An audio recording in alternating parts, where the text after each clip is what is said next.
اہل سنت کا یہ ترہ امتیاز ہے کہ جس چیز کو نبی کریم علیہ الصلوۃ والسلام سے نسبت حاصل ہو جائے اہل سنت اس کا بڑا ادب اور احترام کرتے ہیں. تو الحمدللہ ربیع النور شریف کو نبی کریم علیہ الصلوۃ والسلام سے نسبت حاصل ہوئی تو ہم ربیع النور شریف کو بہترین مہینہ سمجھتے ہیں اور سب سے افضل مہینہ سمجھتے ہیں، کیونکہ اگر یہ مہینہ نہ ہوتا اور اس مہینے کی 12 تاریخ نہ ہوتی تو پھر کسی مہینے کو کوئی فضیلت حاصل نہیں ہوتی. یہ فضیلت حاصل ہوئی ہے تو اس لیے ہوئی ہے کہ حضور 12 ربیع النور شریف کو تشریف لائے ہیں. تو نبی کریم علیہ الصلوۃ والسلام سے نسبت رکھنے والی ہر چیز کا ادب اور احترام ہمیں کرنا ضروری ہے. اللہ رب العالمین ہم سب کو ہمیشہ با ادب رکھے اور بے ادبوں کے شر سے اللہ پاک ہم سب کو محفوظ فرمائے. جو پیچھے بیٹھے ہیں ان سے گزارش ہے تھوڑا آگے تشریف لے آئیں گے تو انشاءاللہ پیچھے آنے والوں کو آسانی ہوگی. کسی شخصیت پر بات کرنا یہ بڑا مشکل ہوتا ہے اور ان کی زندگی کے تمام پہلوؤں کو ایک ساتھ بیان کرنا، اس کا احاطہ کرنا ایک بڑا مشکل کام ہے. لیکن اعلیٰ حضرت رحمت اللہ علیہ کی شخصیت ایسی ہے کہ جب ان کو بندہ بیان کرتا ہے تو سوچتا ہے کہ کس پہلو کو لے کر بندہ اس کو بیان کرے. یعنی ہر چیز پر اتنا مواد موجود ہے کہ سالانہ خارجی $2 بلین خرچ کرتے ہیں اعلیٰ حضرت کی تعلیمات کو مٹانے کے لیے. $2 بلین خرچ ہوتے ہیں کہ لوگ اعلیٰ حضرت کی تعلیمات سے دور ہو جائیں. یہ جب پیسہ خرچ ہوتا ہے جب ہی تو اعتراض اٹھتا ہے بھائی اعلیٰ حضرت ہی ضروری کیوں ہو یا اعلیٰ حضرت کی تعلیمات ہی ضروری کیوں. یہ اعتراض اٹھتا جب ہے پیسہ ملتا ہے پیچھے. $2 بلین خرچ ہونا کوئی عام بات نہیں ہے. اور اعلیٰ حضرت رحمت اللہ علیہ بھی کوئی عام ہستی نہیں ہے کہ جن کی ہم 3-4 فضیلتیں بیان کریں تو ختم ہو جائے. یہ وہ ہستی ہیں 100 سال سے زیادہ گزر کے دنیا سے رخصت ہوئے. آج بھی بڑی بڑی یونیورسٹیز میں انٹرنیشنل لیول پر اعلیٰ حضرت کی زندگی کے ایک پہلو پر پی ایچ ڈی کروائی جاتی ہے.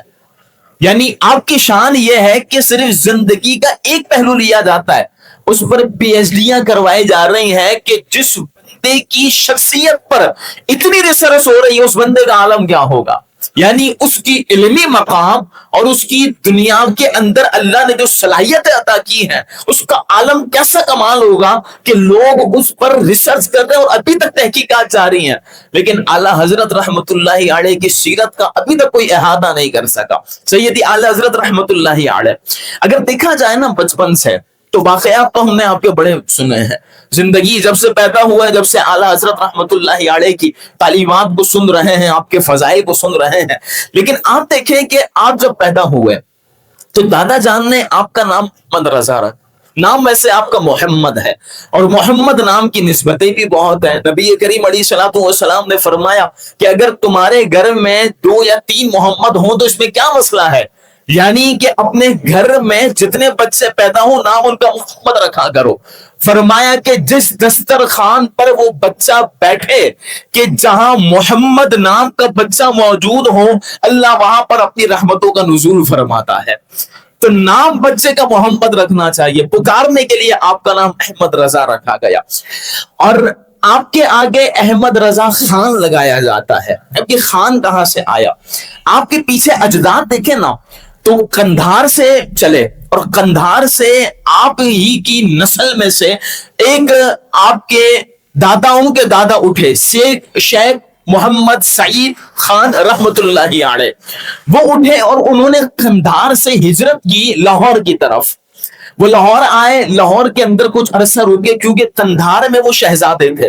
اب جب یہاں پر آئے تو جب یہاں کا جو بادشاہ تھا لاہور کا اس نے دیکھا کہ قندھار سے ایک شہزادہ لاہور آیا ہے تو فرمایا گیا بھائی شیش محل میں ان کو جگہ دی جائے. شیش محل میں جگہ دی گئی، ان کو بہترین پروٹوکول دیا گیا. پھر یہاں سے ان کو دہلی بھیجا گیا اور دہلی بھیجنے میں بھی بہت ساری فوج آپ کے ہینڈ اوور کر دی اور کہا کہ اب آپ کو باطل کا مقابلہ کرنا ہے. شیخ سعید رحمت اللہ علیہ آپ نے جا کر دشمنوں کا مقابلہ کیا. پھر آپ کی آگے مزید اولادیں ہوئی. آپ کی اولاد میں شیخ محمد کاظم خان رحمت اللہ علیہ وہ بھی تشریف لائے. اگر دیکھا جائے شیخ محمد کاظم خان تو بظاہر تحصیلدار تھے، یعنی دنیا داری کے چکر میں تھے، لیکن آپ کے جو والد صاحب تھے وہ بڑے اللہ والے تھے.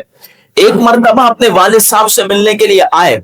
تو اب بڑی مہنگی چادر اور شال آپ نے پہنی ہوئی تھی، تو دیکھا کہ والد صاحب سامنے آگ جلا کر بیٹھے ہوئے ہیں، تو دیکھا کہ یار والد صاحب کو سردی لگ رہی ہوگی، اپنی مہنگی شال اتار کر اپنے والد صاحب کے سر پر ڈال دی تاکہ والد صاحب کو سردی کا احساس کم ہو۔ والد صاحب نے وہ شال نکالی اور جو ہے آگ میں پھینک دی۔ اب جیسے ہی آگ میں پھینکی تو وہ تو شیخ محمد کاظم خان سوچنے لگے اتنی مہنگی چادر لایا تھا ابا نے، ایسے ہی آگ میں پھینک دی۔ اب والد نے تو اپنی فراست سے جان لیا، انہوں نے چادر نکالی، صحیح سلامت دوبارہ بیٹے کے حوالے کر دی۔ اب جب بیٹے نے یہ منظر دیکھا شیخ کاظم خان رحمہ اللہ نے، تو اب آپ نے اپنی زندگی کو تبدیل کیا اور زندگی کے اندر چینجنگ لے کر آئے، اور یہاں تک کہ آپ نے ساری دنیا داری کو چھوڑ کر دین کی طرف آئے اور دینی تعلیمات آپ نے حاصل کری، دین کو پھیلانے لگے۔ پھر آپ کی آگے اولادیں چلی تو ان کے اندر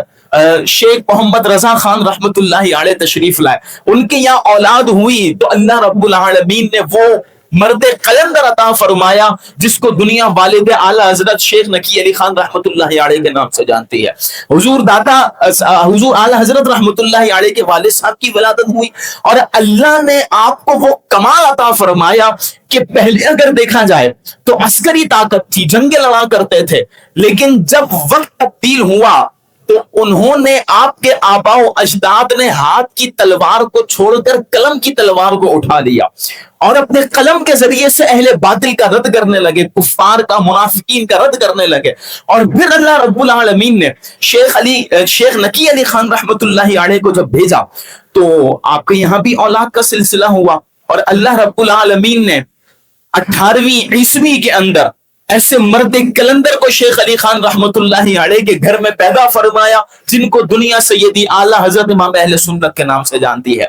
آپ کے گھر میں یہ بچہ پیدا ہوتا ہے تو بچپن ہی سے اللہ رب العالمین نے بڑا کمال عطا فرمایا، گفتگو کرنا شروع کی تو بڑے صاف اور سیدھے الفاظ کہنے لگے، اور پھر جب بات کرنا شروع کی تو بات کرنے میں بھی اسلامی الفاظ آپ کی زبان سے نکلتے تھے۔ آج دیکھیں بچہ 2 سال کا ہوتا ہے نا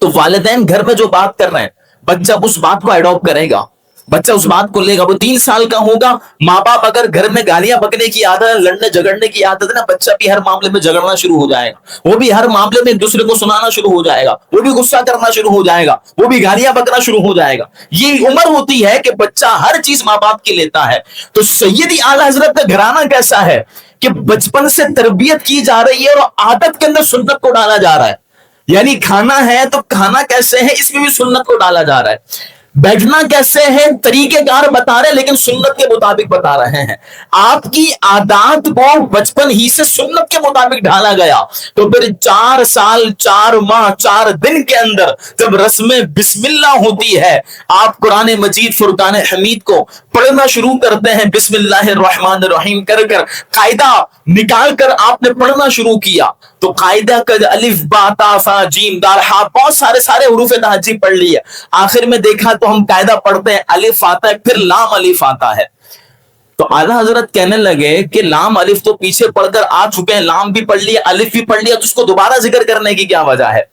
تو آپ کے دادا صاحب سامنے موجود تھے، دادا نے کہا کہ بیٹا قاری صاحب جو پڑھا رہے ہیں، استاد جو پڑھا رہے ہیں اس کو پڑھو۔ کہہ رہے ہیں کہ دادا بات تو ٹھیک ہے لیکن لام علی جب پڑھ کر آ چکے تو دوبارہ پڑھنے کا کیا مقصد ہے؟ تو اب دادا نے فرمایا کہ الف نا اکیلا نہیں پڑھا جاتا،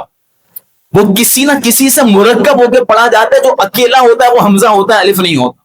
اب جب مرکب ہوتا ہے کسی نہ کسی سے، لام سے بھی مرکب ہوا یہ کسی اور حروف سے بھی مرکب ہو سکتا ہے، تو اب سیدی اعلیٰ حضرت کہتے ہیں بھائی اگر چلو مرکب کرنا تھا تو دال الف کہہ دیتے، با الف کہتے، لام الف کہنے کی کیوں ضرورت پیش آئی؟ 4 سال کے ہیں، سوال کر رہے ہیں۔ اب آپ کے دادا جان رحمت اللہ علیہ نے بھاپ لیا، بچہ تو بڑا کمال ہے، تو آپ نے پھر دادا جان رحمت اللہ علیہ نے جواب دیا، دیکھو بیٹا مسئلہ یہ ہے کہ لام کے ساتھ الف لکھنے کی وجہ یہ ہے کہ لام اور الف صورت و سیرت کے اعتبار سے سیم ہے، کہ جب ہم الف لکھتے ہیں نا، الف لام فا لکھتے ہیں تو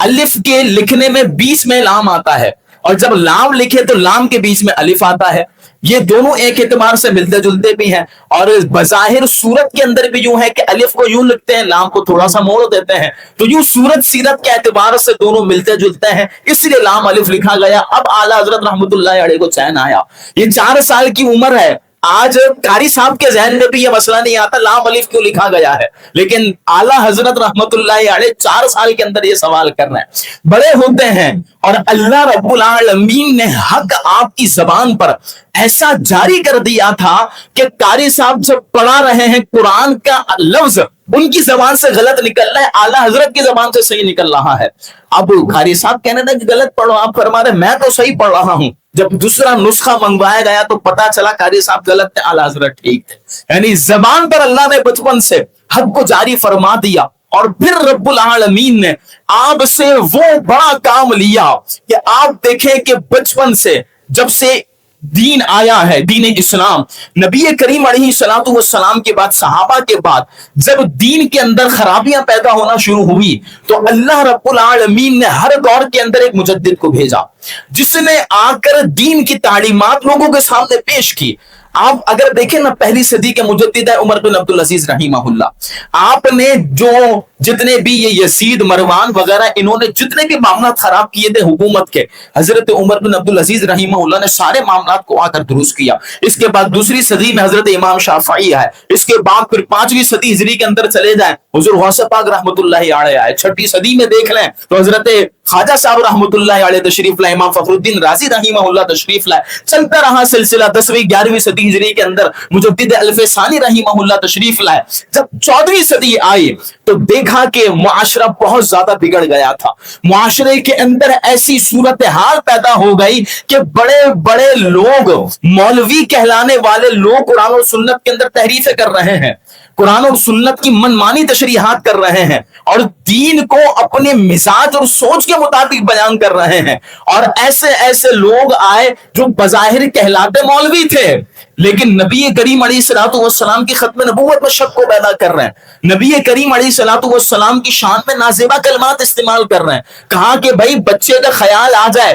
کسی گدھے گھوڑے کا نماز میں خیال آ جائے تو نماز نہ ٹوٹے، حضور کا خیال آ جائے تو نماز ٹوٹ جائے، معاذ اللہ۔ ایسے ایسے لوگ پیدا ہوئے جو اللہ رب العالمین کے بارے میں یہ کہنے لگے معاذ اللہ اللہ جھوٹ بول سکتا ہے۔ ایسے لوگ دینی کتابوں میں ایسی باتیں لکھنے لگے۔ اب ظاہر سی بات ہے جب گرد چھا جاتی ہے نا، اگر آج آندھی چلے نا، ہم باہر موجود ہو، مٹی اور گرد ہمارے چہرے پر آ جاتی ہے تو یہ جو گرد صاف کرتے ہیں نا، اسی کو تجدید کہا جاتا ہے۔ مجدد نکلا ہے جدد یجدد تجدیدا سے، لغت کے اندر ڈکشنری کے اندر مانا جاتا اور دیکھے تو ملتا یہ ہے جو بندہ کاٹ دیتا ہے، گرد کو صاف کر دیتا ہے۔ سیدی اعلیٰ حضرت رحمت اللہ علیہ آئے، آپ نے آ کر وہ کمال کام کیا کہ جتنے بھی بد مذہب تھے، جتنے بھی حضور علیہ السلام کے گستاخ تھے، جتنے بھی صحابہ اور اہل بیت کے گستاخ تھے، اپنی تلوار، کون سی تلوار؟ جو قلم والی تلوار تھی، اس کے ذریعے سے بد مذہبوں کا ایسا رد کیا کہ پوری دنیا کے لوگ، بلکہ پوری دنیا کے علماء آپ کے شہدائی ہو گئے کہ ہندوستان میں بریلی میں کون بندہ بیٹھا ہے کہ جس کی تعلیمات اور جس کی فراست کا عالم یہ ہے کہ اگر کوئی فتویٰ لکھنا ہو تو وہ کتاب نہیں اٹھاتے، وہ تو کہتے ہیں فلاں لائبریری میں جاؤ، فلاں کتاب فلاں جگہ پر رکھی ہوگی، اس کے فلاں صفحہ نمبر پہ جاؤ، یہ عبارت تمہیں وہاں پر مل جائے گی۔ وہ اللہ نے حافظ عطا کیا سیدی اعلیٰ حضرت رحمت اللہ علیہ کو، آپ نے آ کر دین کی تجدید کی، دین کے اندر جو خرابیاں آئی سیدی اعلیٰ حضرت رحمت اللہ علیہ نے آ کر اس کو دور کیا، اور ایسا دور کیا کہ فتاوی رضویہ لکھ کر ہمیں دے گئے۔ اور یہ ایسی کتاب ہے، میں یقین مانے اگر تشبیہ دینا چاہوں نا، جس طرح مرد اور عورت کے درمیان فرق ہوتا ہے نا، اسی طرح فتاوی رضویہ دیگر کتابوں کے درمیان فرق ہے۔ اتنا فرق پایا جاتا ہے کہ آپ اعلیٰ حضرت رحمت اللہ علیہ کو پڑھیں تو پھر پتا چلتا ہے کہ اعلیٰ حضرت ہیں کون۔ پرابلم یہ ہے کہ آج پڑھتے نہیں ہیں، جو اعتراض کرنے والے ہیں نا، تو ایک جملہ کہا جاتا ہے کہ المعترض کالاعمی، کہ جو اعتراض کرنے والا ہوتا ہے نا وہ اندھا ہوتا ہے، اس کو پتا نہیں ہوتا سامنے بولنا کیا ہے۔ اگر اعلیٰ حضرت کو پڑھو گے تو بڑے بڑے لوگ اعتراف کر گئے اور لوگ بھی یہ کہہ اٹھے کہ یار بندہ بڑا کمال تھا، عشق اس کا بڑا کمال تھا، توکل بڑا کمال تھا، عشق اور یقین اس کا بڑا کمال تھا، اور علم کے اعتبار سے تو اللہ رب العالمین نے آپ کو بہرے بیکرا بنایا تھا کہ وہ بلند مقام عطا فرمایا کہ